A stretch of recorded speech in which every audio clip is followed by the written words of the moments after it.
Hello, and welcome to the Empowerography Podcast. This is a platform created for women's voices to be heard and a place to share their stories, journeys, and successes with the world for the purpose of helping other women who might be on similar journeys. We are empowering women one episode at a time. I'm your host, Brad Walsh, so kick back, grab one of your favorite beverages, and enjoy the stories.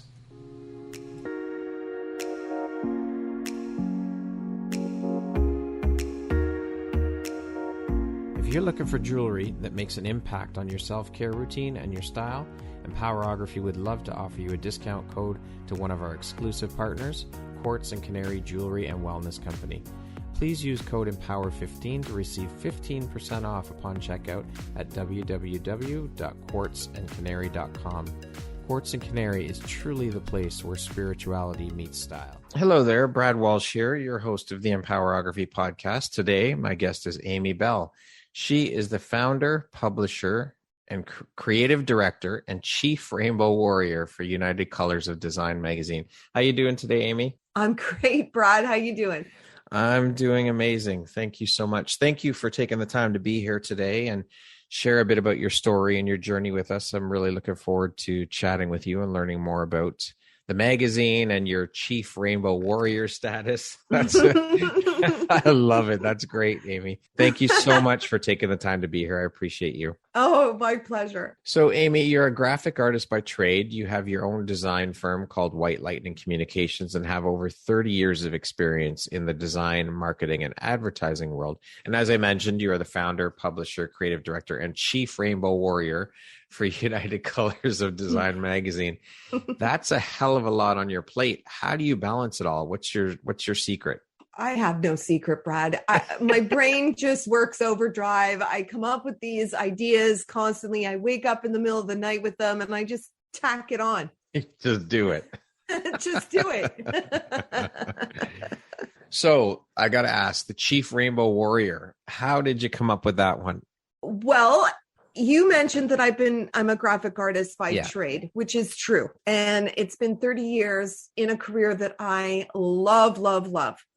And about 5 years ago, I was at a conference in Toronto and I saw this lady who had a wall of colored bottles that just sucked me in. I couldn't stop. It was like I was floating into a vortex. And so the bottles are part of a system called color mirrors. It's an energy system. And we've all kind of heard the expression, everything is a mirror. Yes. So when I'm talking to you, you are mirroring back to me my masculine side. When you're talking to me, it's vice versa. I'm mirroring to you my feminine side. So when we look at these bottles, the colors and the psychology and energy behind them are mirroring back to us something, a gift, a confirmation, a challenge. And so I've incorporated that knowledge into my design business. So it's a rainbow of color that we work through. So I feel the amount of personal development that I have done through color puts me at rainbow warrior status. A self-proclaimed rainbow warrior. I love it. Exactly. And I'm recruiting. Excellent. Bringing more rainbow warriors onto the team. Exactly. Awesome. That's right. So, Amy, you're a serial entrepreneur. Where were you working before you made the jump into entrepreneurship, and in what capacity? Oh, good question. Ooh. I started off in the newspaper business. My dad was also an entrepreneur. He's retired now. He had a newspaper, a radio station, and an ad agency. Wow. Oh my gosh. And that just dawned on me. So I've got a magazine, a podcast, and an ad agency. That's too funny, the parallels. So, it's expanding and now spreading into an academy for creative professionals where we're going to, infuse their businesses with the energy of color as well. So that's prior to doing all that, I started at my dad's newspaper.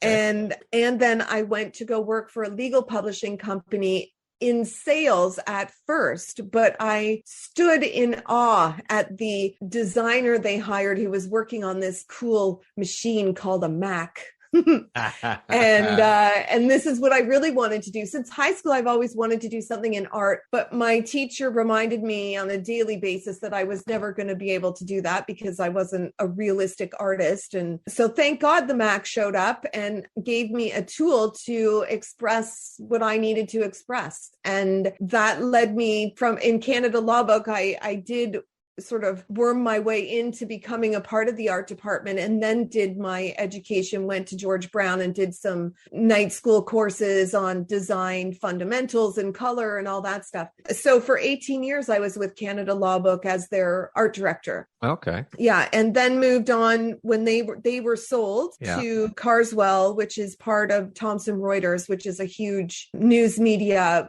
conglomerate. Yeah. And the location was no longer good for me. I had never commuted. My commute was always like 20 minutes, and right. I was not about to start commuting to Toronto. So I moved to a smaller boutique agency and was their client services representative and their creative director. And then from there went into my own business. Now, you've also done a fair bit of studying and work in the psychology of color by becoming a practitioner and teacher of the color mirrors energy system. Can you talk to us a bit about that experience and tell us a bit about the color mirrors energy system? Yes. Well, initially and most often when somebody is attracted to the color mirror system, it's for a personal development, spiritual enlightenment kind of relationship. And it wasn't until about 2 years into studying for my own personal development that I realized this can be included in business, and specifically doing people's soul colors and their soul path. I can do it on their business name and their corporation name. So I started to bring in entrepreneurs who were a bit on the woo-woo side. You know, most of my clients in the beginning were alternative healers and spiritual people and in coaches and that kind of thing. Right. So they were really open to hearing what the messages were in the bottles to them. Okay. And then from there, I can help them choose their, branding colors, help them create a library of marketing material. The report that I create for people it gives a ton of information. So the system itself is made up of 87 oil and water bottles with a fraction of color on the top and a fraction of color on the bottom. And together, those combinations of colors tell a story when you are attracted to them. So if you and I, Brad, are having a conversation and you're like, I just don't know what's going on. What's my next step? If we had my video going right now, I would say, Brad, now pick a color and let's see where this is going. Right. And so the bottle that you're drawn to is going to tell a story. And then it sparks a conversation about where you're at. And honestly, Brad, every single time I do it, it is bang on. That sounds really, really intriguing. Yeah. And then the other side of that's sort of a dynamic, relaxed conversation we can have with the color bottles. But when I take your birthday and your name and we do some numerology on it, that converts to color. And then we have your soul path and your current life path that we can talk about and see where that's heading. So the color and numerology, astrology, all of that stuff works together, and it just creates a really cool, unique brand story for people. That is very cool. Puts a much deeper spin on things. Yeah. Well, a lot of people came to me as new entrepreneurs and they wanted their branding done. And so the first question is, what color should I go with? And prior to knowing really that much about color, I would say, what do you like? Or what, give my recommendation based on the design process that I go through. And it's kind of not really a cool story. They have nothing to say. So now when I do the branding with soul analysis on their company, it actually gives us a really cool story. Like my soul colors are in my brand. That is so cool.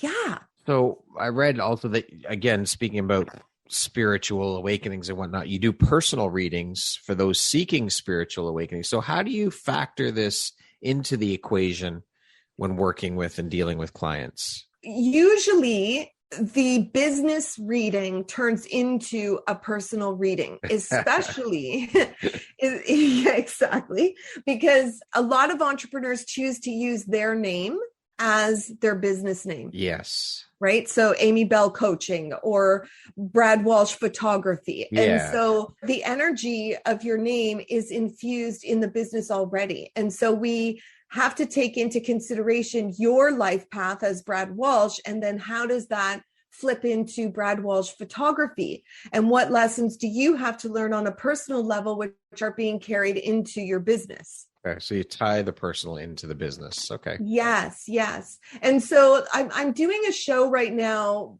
a spin-off from the magazine, which is called Colors Behind the Brand.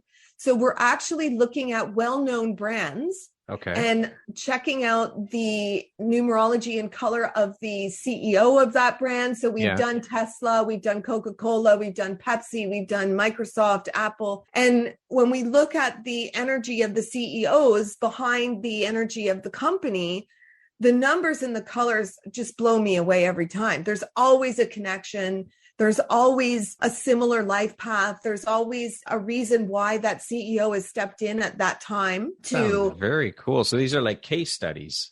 Yeah. So we're doing doing case studies on these well-known brands, because when people can make the connection of color between something that they know. So Apple is a huge brand that you and I are both very familiar with. Yes. And when we looked at the energy behind the CEO and behind the Apple itself, then you get to see the path of the company over its history and why it's done what it's done. And so that allows me to have a conversation with somebody on their company level, because they can see, obviously the color makes sense with Apple. So I have a little more faith that it's going to have make sense with my company. Right. Yeah. It's like proving to your potential clients that, hey, look, this is what we did. These case studies show. And you have the proof laid out right there. So let's see what we can do for your company. Exactly. So we look at a well-known brand, and then we actually bring in an entrepreneur who's at some point in their journey. So whether they haven't created their brand yet, or they're in the process of it, or they've already got it and they want to do a rebrand.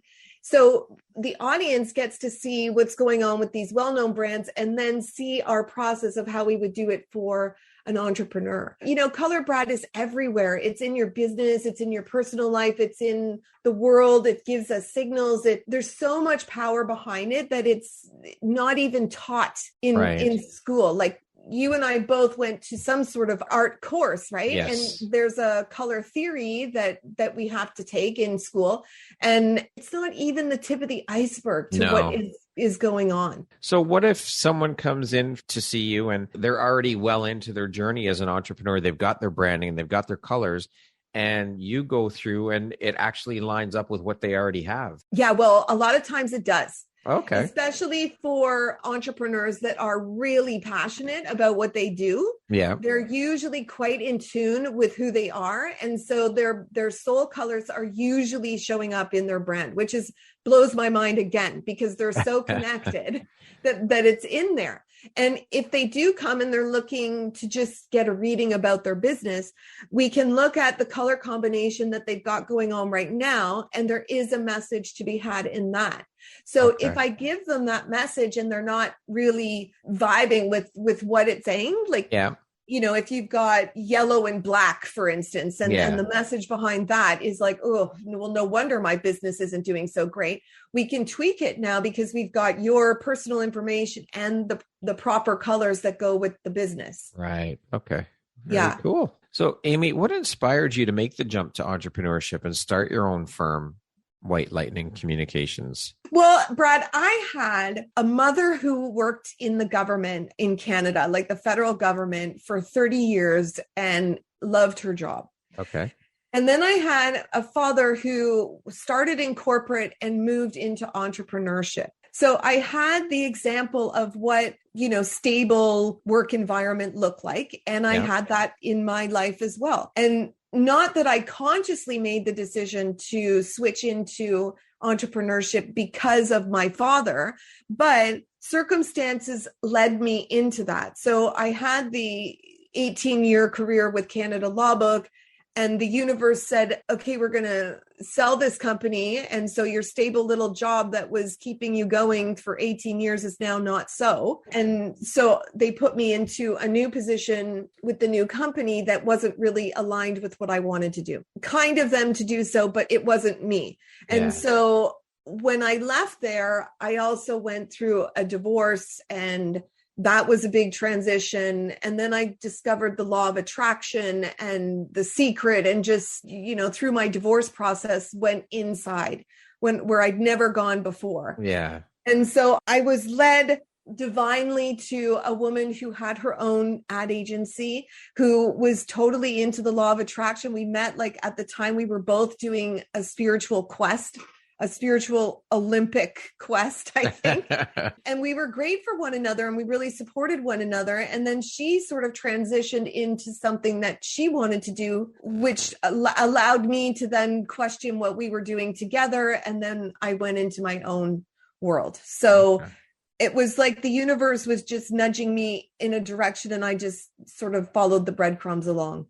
As it usually does, right? We usually do get those signs from the universe. It's just a matter of whether we actually listen. And some people take a lot longer to listen to the signs. It's almost like, for some people, it takes a 2x4 in the back of the head from the universe before you do anything about it.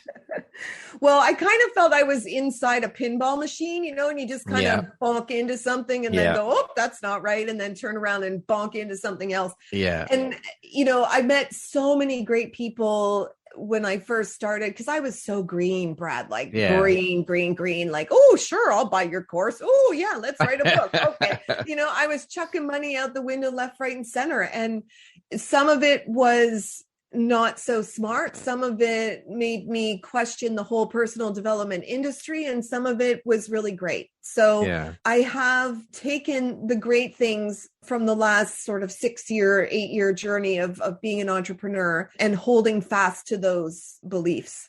Yeah, it's hard to weed through that when you're first jumping into entrepreneurship, because you're getting bombarded with all of this personal development stuff, and take this course, and this course will help you get to where you need to go in business. And it's very hard to weed through that stuff, for sure. Yeah. And it's almost like all the veteran entrepreneurs see you as like this fresh meat. Yeah. Very true. Oh, we got a live one here. Look at her. She's coming in. Haven't seen her before. Let's get her on my program. Exactly. And I was eating it up like a sponge. Well, a lot of us do, right? I mean, we don't know any different when we jump in at first. Yeah. They're tough waters to navigate, for sure. Yeah, they are. It's so strange how I'm following my father's path, like almost to a T. Yeah. It was like my mom's path I was on, and now it's my dad's path I'm on. And so he was trying to tell me at 10 and 11 years old, Zig Ziglar is like awesome, and Bob Proctor and all these guys. And I'm like, Dad, come on, like lay off. And now, they've become my virtual mentors, and reading their messages. And I'm trying to take out the boys club kind of talk and read for just the content and apply the principles that have stood the test of time since obviously my dad and long before that. So it's kind of cool to be, I'm sure he's sitting there going, I told you so. Yes, probably. So what was the inspiration behind starting the magazine? The inspiration was to take this knowledge I have of color from the color mirror system and get it out into the world, into a different category of people.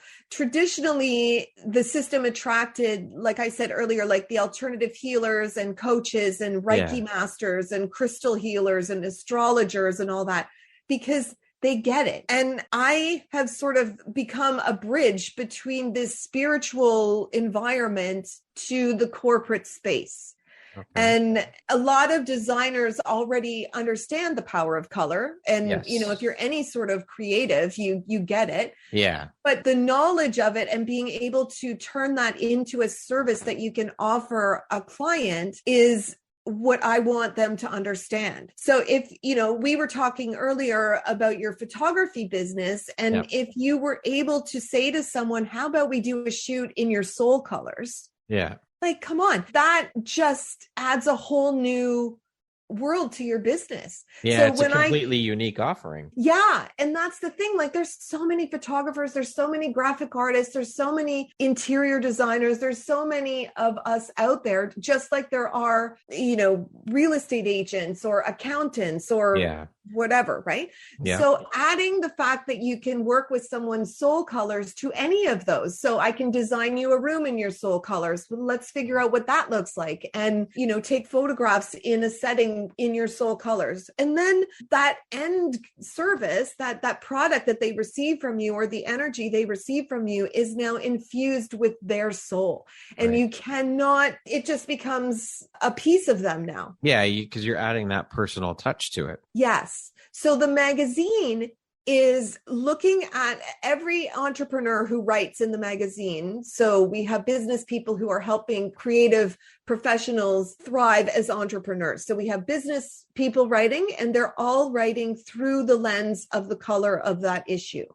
So we're currently working on the orange edition, which is coming out January 1st. Okay. So everyone, wealth and lifestyle columnists and mentors in the industries are all looking at their particular area of expertise through the lens of orange. And orange is sexuality, like, your sacral chakra. So your sexual center and your creative center. Yeah, it's going to be a hot edition. I was just going to say a very hot edition. But it's also about firewalks, like us taking our, that big step into the next thing that we want to do and overcoming fear and connecting with our feminine side through that sacral chakra and, connecting sexuality to creativity. Because if you take a look at someone who is sort of a little bit creatively stinted, like, we get into creative blocks. Yep. And you're just not feeling it. Usually it's connected somehow to your sexual center. So if you're blocked creatively, you're probably blocked in the love life section too of your life. Interesting. Yeah. Okay. So when, it's connected to the chakra system, what we're talking about, especially orange, because it's one of the main colors that we talk about in the chakra system. But yeah, the orange edition is the one I've been looking forward to because it's all about igniting your creativity, getting inspiration, seeing what's blocking you if you've got any blocks in that direction. So it's going to be a fun issue, but each issue focuses on a separate color. That's what I was just going to ask you. Does each issue focus on a different color? So how do you decide what color you're focusing on? Well, actually, let's back that up. So how often is the magazine published? Quarterly. Quarterly. Okay. Yeah. So January and every quarter after that. Okay. Now, is it strictly digital or do you do a physical copy as well? It's digital at the moment. And I do upload a version to Amazon so people can order it through Amazon. Oh, okay. Very cool. Yeah. So all the editions, this will be the 6th one coming out. I think we tried to schedule something a while back and technology went sideways. So obviously it wasn't the time for our conversation to happen. Yes, that's but right. I think I had just done the first or maybe working on the second when we spoke last. So to be able to say I'm now on the 6th one, it's pretty cool. That is. Congratulations on that, by the way. How do you decide what color is going to be the focus of each issue? Good question. There is. What's the method to your madness? There is method to my madness. So the sequence of color that I am working with is the same sequence that I learned the colors through my teaching course and when I wanted to become a consultant. There's a rainbow of color that happens. And so the way we learn it is from sort of base chakra to crown chakra and everything in between. Okay. So we have red, orange, the traditional chakra roots. So red, orange, yellow, green, blue, indigo, and violet. Okay. However, my teacher made a slight alteration to the color. And so we started the editions with black because you kind of go through a black night of the soul when you are attracted to these colors, like usually something's going on. And so when we started with black last October, it was just pandemic city and people had a chance since March to kind of go through their dark period. So we wanted to talk about that. How are you staying creative while this is all going on, because people still need marketing, they still need branding. So how are you doing that, even though your world could be falling apart? And so we went from black to copper, and then we started with the chakra colors and going through the rainbow.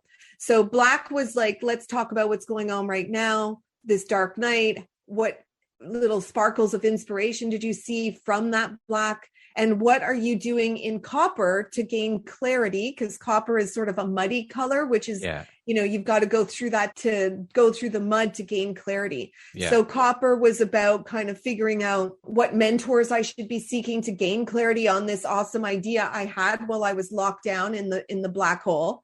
And then we went into red and pink and coral, and orange is the next one. And so we're following the rainbow now. Yeah. So going from the order, which is the order of the chakras and everything in between. And then at the end, we're going to do the white and the silver. Excellent. And then what? What's after that then? Yeah. And then it starts all over again, Brad, because, you go back to black, copper. Yeah. Okay. Very cool. Because that will have been, I think there's 19 colors that I'm going to go through. Yes, 19 colors. So that's 19 editions, which is divide that by 4, 8 years. No. Sorry. No, that's okay. 4, 8, 12, 16 5 years. 3 years, 4, 8, 12, 4 years, almost 5 years. Yeah, almost 5 years. Can you tell we're creative people and not mathematicians? Not accountants or mathematicians. Out on that one. Yeah. So the story in 4.2 years from now is going to be different. And so when we start the black again, there will be another thing that's going to happen. Right. So the cool thing about this magazine, it's not like Time, Maclean's, or, a regular kind of magazine. It's actually a healing magazine. Okay. So whether you're reading it, participating in it, advertising in it, producing an article in it, you are going through the healing process of that color. Very cool. So, and that's all tied into entrepreneurship and art, photography, all of that stuff, right? That's, what would you say then is the main focus of the magazine? Healing through the main focus is I'm ninja-ing in the healing through the back door. Okay. The front door is that the magazine is for creative professionals who want to thrive as entrepreneurs. Okay. And so we give them the mentor content, we give them the business content, and we give them the lifestyle content. So thriving entrepreneurs, meaning thriving in business and in life. So there are lifestyle columnists that are kind of showing you how to balance out that lifestyle of constantly sitting at your computer or constantly behind your camera or constantly, hustling to find the next client. And then there are business people in there that are helping you with, your marketing, your advertising, specifically, how to use social media, how to, increase wealth, build partnerships, all that kind of stuff. Because creative entrepreneurs, I'd like to think, are a little bit different than a business-oriented entrepreneur. I would definitely agree with that. Yeah. Because we constantly put our hearts out every time we do something. Every time I do a logo, every time you take a shot, we are constantly looking to make sure that person that is the recipient of our creativity is over the moon happy with what we've done. Yeah, for sure. I don't know about you, but I like to make my clients cry when they see their logos, If I don't get tears, I'm like, what's going on? What did I do wrong? Especially now when we're including the soul part of it in it, and they're very, very tied to it. We've had, an hour and a half conversation about their soul colors and how we can incorporate them into their business and the messaging behind it and the vision and all that stuff. So now as a designer, I'm even more connected to my clients. And as we're having this soul color conversation, my mind is now churning up images. And since including this, my turnaround time for bang on at the first go is like, it used to be 3 or 4 options I would give somebody and then they would be happy and then they would give me the tears. Now it's like first or second go and they're like, how did you do that? But we've already been connected. Yeah. Exactly. I've been up in your brain. I've been up in there for like going through the colors, looking at who you are, looking at what your business is, having the conversation with you, talking about the messages in the bottle. Just once I know your birthday and your soul colors, anyone who does this knows you better than probably 90% of your family. Right. That's very deep. That's incredible. So for people that want to check out the magazine, where can they find it?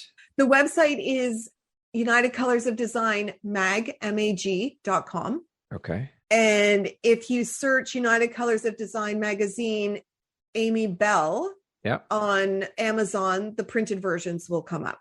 Okay, awesome. Now, how about any artists out there, whether it be graphic designers, painters, photographers, how do they go about submitting work to be featured in your magazine? Is that a possibility first of all? Yeah, absolutely. For sure. Every edition we have a featured artist gallery in the back of the edition. Now, there's a bit of controversy around this section because in the design and arts community, doing free work is a real issue. Yes. People take advantage of artists, they take advantage of their designs, and they use the guise of, I'll give you exposure if you do this for me, right? So I was really struggling with how to do this featured artist section without hurting artists. Like, I don't want them to feel that I'm taking advantage of them. I really do want to give them a virtual gallery to display their work. And so they get a photograph of themselves, they get a bio in there, they get all the connections, how to get in touch with that person, and we feature one or two pieces that they've submitted in the color of the magazine. Okay. So the orange edition, we have people who've done work in orange already, or they've created something specifically for the magazine of their own doing to submit for the orange edition. And so I have had people, when I put out my calls for the featured artist gallery, get a little upset saying, you're making money off of my work. And so I've kind of struggled with that because I want people to be able to be seen for sure. And I'm certainly not making any money on them being in the magazine. It costs me to have someone produce those pages and print them and create them myself. So, I hope that artists who submit see it as what it is intended, which is me being an artist, loving other artists and wanting to build this community so that we can all support and connect and collaborate and just be seen together. Absolutely. Excellent. So I guess the artist then would have to, first of all, find out what the color of the edition that's coming out, and then I guess create their artwork around there or look through their artwork to see if anything fits with that particular issue that's being released. Yes. And there is a submission form on the website. Okay. So you can go and just click the form. It's under the magazine tab. There's a submit your work. And I have a form they fill out where they can upload their images, their social links, their headshots, their bios, their piece itself, and the description that goes with the piece. Okay. Excellent. So Amy, to date, what would you say is your biggest high or your greatest win? To date, I would say the path of the magazine has been a culmination of 30 years, or let's just call it 109,000 hours of just loving every single thing that I've done in this industry. Being able to work with entrepreneurs and being a part of their dream business is a privilege and an honor. And the magazine is hopefully highlighting and supporting those same entrepreneurs. What do you think your unique skill set or superpower is that's helped you become successful? Well, to all the teachers that told me I was too chatty, that is my superpower. Being chatty? Well, the reason behind the chatty was because I loved people and I loved hearing their stories and I loved talking. And, that got me in trouble in public school, but in the entrepreneur world, it's actually a really good superpower to have. For sure. Creating connections. Yeah. So speaking of success, Amy, how do you define the word success? What does that word mean to you? It means so many things because my success finish line keeps moving. Right. Every time I think I've reached success, which would be, completing a project to the best of my ability and impacting the people around me, my brain thinks of another finish line. And so I keep moving. It's just, I think ultimately it's making an impact on the people around me. Love that definition. That's great. What makes you feel inspired or like your best self? I'm inspired when I'm around people who are really jazzed about what they're doing. I love that word, jazzed. I can't help but be sucked into the vortex of their joy. Yeah. And so that really just starts my brain going, what can we do? What can we do? What can we do? Like, it's not, I'm an idea maker and charging for that service of mine. It's like the stuff just comes out. And so when I'm talking to someone who's starting a business, I cannot help but say, "Oh, what about this? And what about that? And what about this?" And I just get really excited about it. And then in that conversation, usually something comes up for me as well. That energy is contagious. It's infectious. You truly can't. You can't help but get excited about it. No, I can't. Yeah, I love it. What is one of the best pieces of advice you've ever received?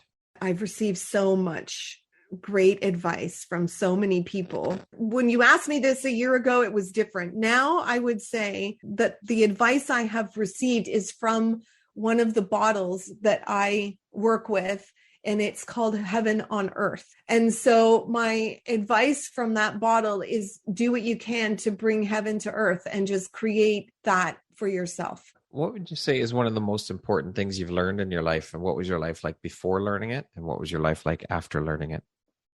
Before I learned that creativity can be expressed in any way and it should not be judged, I thought I could not be an artist or be creative for a living based on my teacher's comments. And then after learning that I could be creative because Macintosh came out with this awesome thing, I felt no limits anymore. Yeah, we're brought up and conditioned that as art, you can't make money at art. What are you thinking? That's crazy. Art is just a hobby. You cannot make a living being an artist. The term starving artist comes to mind, and things have changed so drastically, and that self-limiting belief is gone. You can make money at art. There's many ways to do it, but it's funny how we're conditioned growing up that you can't have a career as an artist. That's impossible. Yes, exactly. Well, at first, when I created the magazine, the sort of motto of it was changing that conversation. So turning starving artists into thriving artists. Yeah. And then I was like, I don't want to put starving in my tagline. Like, I don't want to put that vibe out there. So now it's changed to, helping creative professionals thrive as entrepreneurs. That's exactly what I want to do. There's another bottle in this system called Spiritual Material Conflict. Okay. And it is sort of the conversation about not being able to be spiritual and be paid for it because of historical and past life stuff connected to, being pious and giving up all worldly possessions in order to become spiritual. And to me, the process of creation in any form is a spiritual process. And so, sure.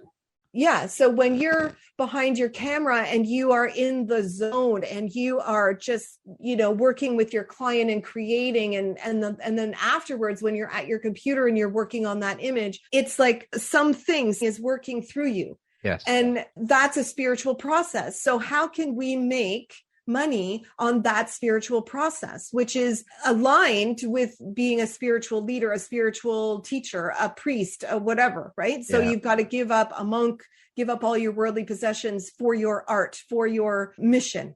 Yeah. And so now we're trying to switch it to you can be a channel of creative inspiration and also make a living at that because people value your abilities, your gifts, right. And they want to have a part of them and they want to be in your space because everyone thinks creative people are so awesome and deep. I just want to sit next to her and get some of that creative energy, right? Yes, I love that. So I think I did the numerology and the colors on Colors of Design Academy, which is another extension of the magazine, where I'm teaching creatives how to use the power of color and numbers. And material and spiritual conflict showed up in my numerology for the academy.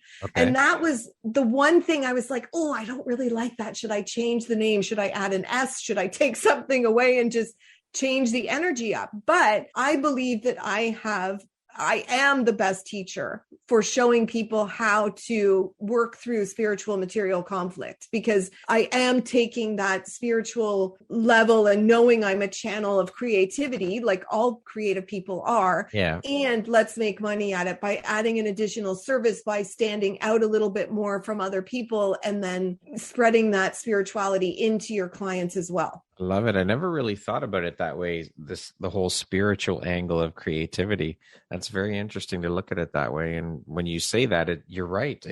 When you really think about it, it's true. The creativity is being channeled through you spiritually, and that connection is just amazing. When you're in that zone, it's just, there's nothing like it. Right? There is nothing like it. If you're sitting in your studio and you're painting away and you're listening to your music, or you're just tuned into whatever your hands, you don't even know what your hands are doing. Yeah. It's just, you don't know instinctual. It's just something else has taken over your body and is now guiding your hand to speak the language of your soul through color. And it is a remarkable gift that should not be taken advantage of, that should be allowed. You should be allowed to make money. Like, why are artists, like famous artists, are dead and now their paintings are worth $1 bazillion, like that's crazy. And that speaks to that whole thing, that whole conditioning about making money as an artist, and being conditioned that way and growing up and being only artists who are dead make money. You can't make money at that. Of course you can. Right. Well, I did this when I say 109,000 hours in my craft. Yeah. I did some math the other day, because I think it's Malcolm Gladwell that said, 10,000 hours. 10,000. Yep. That's right. Yeah. Is mastering a skill. Yes. So I added up my hours just based solely on 30 years working 9 to 5 in a business. That's not what I do. That doesn't include all the other stuff. That was 62,000 hours. So I'm already a 6-time master. And there you go. Right? So, and if you do the same thing, I really encourage everyone who's listening today to do that math. Include retreats you've been on, personal development books you've read, art classes you've taken, or any extra things you've taken, retreats you've been on, like add it all up, including what, the time in high school when you were deciding what you wanted to do. And then in college when you were working towards it, and in entrepreneur life or corporate life, what, honest to God, that alone, that process eliminated the fear factor, number one. Number two, it eliminated my imposter syndrome, that a lot of people have. Who am I to do this? When I looked at 109,000 hours, I don't think I'll be afraid to charge any amount of money. And especially for an artist who's been probably artsing in some way since they were a child, singing or painting or drawing or whatever, add it up. That's a whole other topic of discussion, the what you charge as an artist, because as you mentioned, imposter syndrome and self-limiting beliefs creep in. It's like, well, I can't charge that much money, and that's a whole other topic as well, leading into the fact that people don't think that art is work or a business or whatever. The amount of hours that get put into honing your craft and your skills and learning that, as you said, think about all the classes you've attended and the retreats and courses you've taken and all of that stuff. That all, oh my God, the YouTube University. Hello. The hours spent on that. Like, then when somebody says to you, you're charging that much for that. Yeah. And I'm like, all you do as a photographer is press a button. Exactly. Okay. Sure. Yeah. Right. Yeah. Well, go do it then. Yeah. And see how that works out for you. Yeah. So, it's funny. It's funny the way that the arts are looked at. It makes me laugh sometimes when I think about it, and some of the things I've heard and just like that. Well, all you do is press a button as a photographer. Okay. If it's that simple, here's my camera. Let's see what you can create. Yes, Brad. And so this is the problem when we've got things like stock photography where I can go find the image I want, grab it, and it's perfect and beautiful, or Canva where they can go in and choose from a million templates, or even within Microsoft Word, they've added templates. So it's pretty much rendered the whole graphic arts industry devalued. And so adding this color into the conversation, being able to do a $500 color analysis for a client, whether they have a designer or don't have a designer, whether they use Canva or they're a DIY person, I can still charge them and make money, giving them valuable information that they can take wherever they want to go. There you go. Where in the past, my conversation stopped. Oh, you're using Canva? Okay. All right. I guess I can't help you. Oh, you've already got a designer? Oh, I guess I can't help you. But now I'm like this. Well, how about adding in a little bit of your soul into this? And they're like, what? Which also helps you stand out as a business. It differentiates you. And that's what we need as entrepreneurs, is something that's going to, because as you said earlier, there are so many graphic designers out there. There are so many photographers out there, painters, etc. But if that's the key to it, is doing something different, offering your clients something different that makes you stand out. And of course, the individualistic idea around that no one else is you. That is also an added factor that helps combat that competition mindset as well, that we pose on ourselves. Yes. Right? Yes. So just like photographers have different styles, graphic artists have different styles. Yes, absolutely. And even if there was, 1,000 people that took my course and learned how to use this color and numerology graphic artist wise to help their clients with their brand stories, their interpretation of the color and the colors that come up is going to be different than my interpretation. Right. And the client will be drawn to the artist or to the color consultant that will serve them in that moment. My goal is to have 1,000 graphic artists to go through this course. I'm not worried about competition from them, even though they'll all be in my sea of doing the same thing, because it's adding spirituality in there, which means you're channeling information to your client now. You're getting in tune with your intuition and looking at the messages of those colors, knowing what those colors mean, and then with the messages behind them, you get to have this unique conversation. Right. So if I had a conversation with you about Empowerography and what the colors are behind that, and then you found another designer who also that I've taught that does it as well, you'll get a similar but different message and different ideas, right? For sure. Yeah, absolutely. So I'm not concerned about competition whatsoever. I don't want to be the only one on the planet who does this, which I am currently, and it's kind of lonely. So I want other people to talk my new language.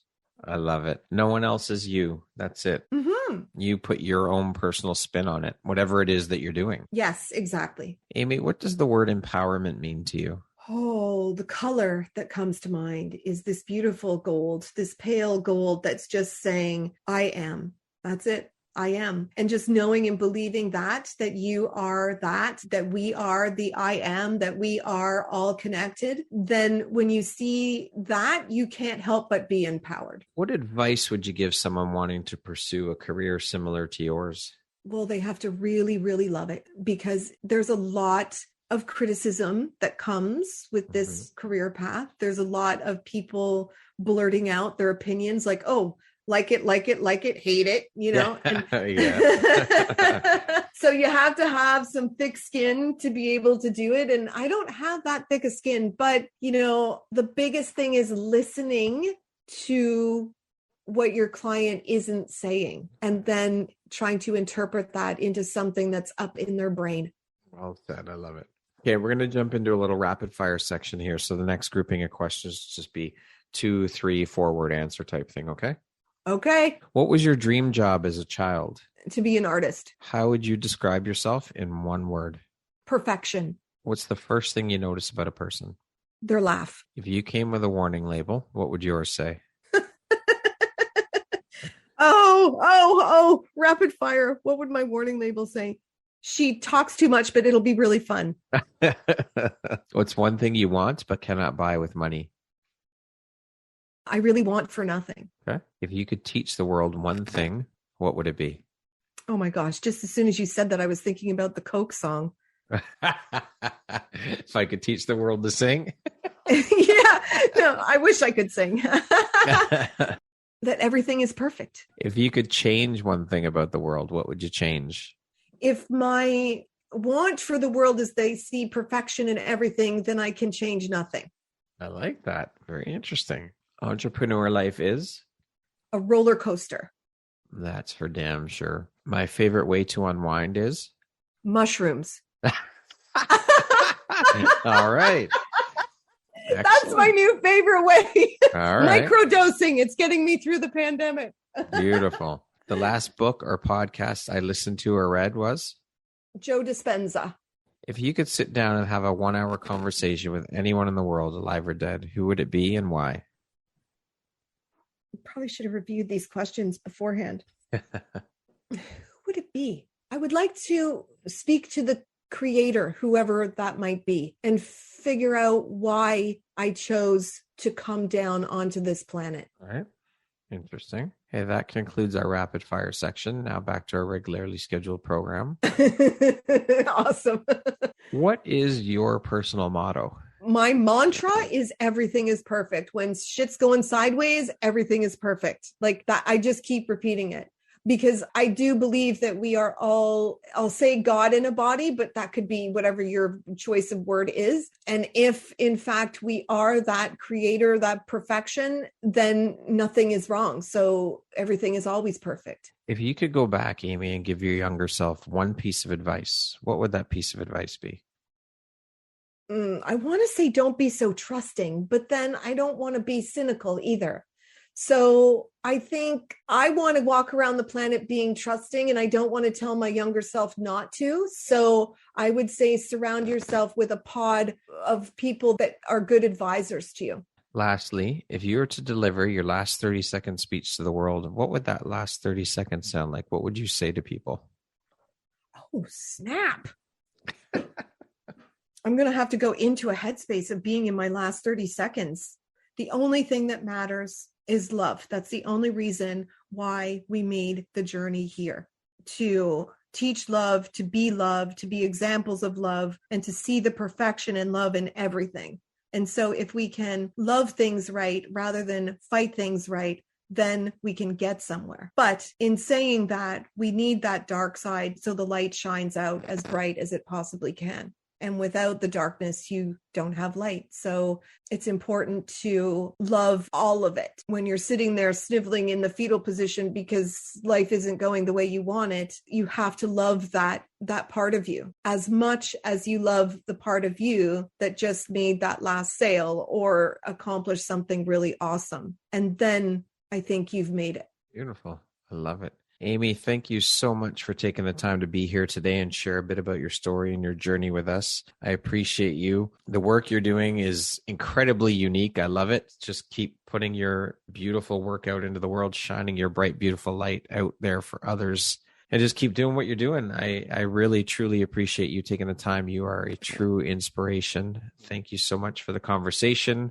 And I appreciate you. Right back at you, Brad. And I'm very much looking forward to attending your new networking sessions. So where I can meet some of the other awesome Empowerography people that you've got in your network. Thank you. I'm looking forward to it. We're happy to have you there. It's going to be amazing. So thank you so much for that. I appreciate you. Mm-hmm. Once again, my name is Brad Walsh, host of your Empowerography Podcast. Today, my guest has been Amy Bell. She is the founder, publisher, creative director, and chief rainbow warrior for United Colors of Design magazine. Thanks so much, Amy. I hope you have an amazing rest of the day. Thank you. And thanks for listening. Whoever has tuned in, I very much appreciate you listening all the way to the end.